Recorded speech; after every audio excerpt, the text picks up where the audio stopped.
السلام عليكم ورحمة الله وبركاته وإن سلامي أصحابتك وحير برتان يوتيوب سومالي بولندا maanta meel kasta dunida daafeeda ka joogtaan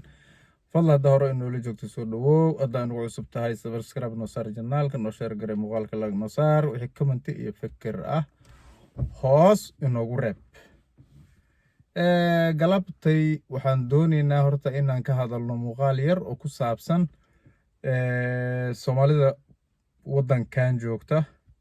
Poland iyo waxqabadka ay leeyihiin haddii la yiraahdo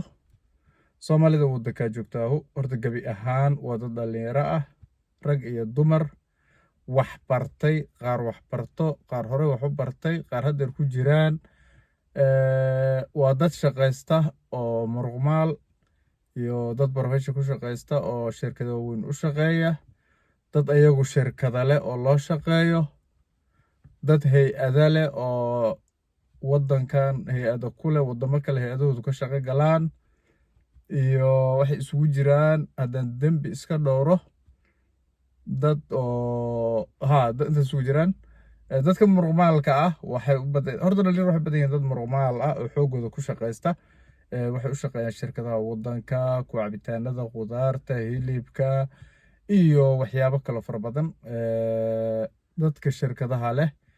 waxa kamid ah gudoomiyaha kaleeto waxa uu leeyahay Foundation Soomaaliya iyo dhalinyaro kale oo fara badan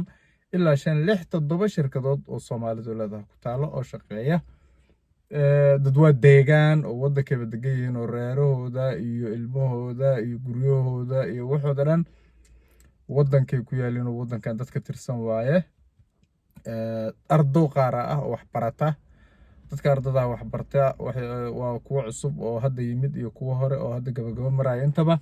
qof kasta laakiin mustaqbalkiisu wuxuu hamigiisu yahay oo wax ka bartay wadanka ama wax ku bartay inuu wadankan deganaado una waxiisa kasii wato hawshiisa mustaqbalkiisa nololeed waxaa soo haray dad cusub aan weli sharci qaadan wadankana jooga oo sharci sugayaal ah dadkaasu waxay qaataan lacag yar oo dawladdu siiso oo ilaa sharcigu soo dhacayo ku eg sharcigu markuu soo dhacana dadkooda lamid yihiin ama muruqmaal ku shaqaysanayaan ama professional la soo bixi doonaan insha allah ilaahay waxaan ka rajaynayaa inaysan noqon dad oo sida dadka qaar beerta iyo meelahaas u gudba la sheego annagu ma naqaano wax beer gala iyo wax dubaaba iyo wax dhaqan xun intaba ma lihin dadkaneeto wadanka jooga waa dad isku tiirsan iswalaalsada qabiil lahayn deegaan lahayn gobol lahayn meel hebel lahayn maantay guriga hebel iyo guriga heblo waa wada guri Soomaaliyeed waa dad aan wax u kala socnayn waa dad mar walba hal qof camal u macaamila gobolku rabo degmadu rabo qabiilku rabo heebtu rabo dadku rabo meeshu rabo ka soo jeedo maradu Soomaaliya waa Soomaali anaga Soomaali kastana kan la joogo iyo kan maqan iyo kan dalka jira iyo kan dibad kala joogo intaba anaga Soomaaliya noo yihiin nama kala sokeeyaan adiga daawanayo iyo kan Poland jooga Soomaaliya ay tihiin dhammaantiin waxaad ka rajaynaa inaad isugu xiraataan mar haddii dhalinyaro leeyahay dhalinyarada wadanka diisu toosu wadanku noo toosimaa dadkuna noo toosimayaan insha Allah waxaan ka rajaynayaa inaan isku xiraano noqono dhalinyaro bedesha dalka iyo dadka iyo dhaqankan halaagay ee qabyaalada iyo qurunka ku jiro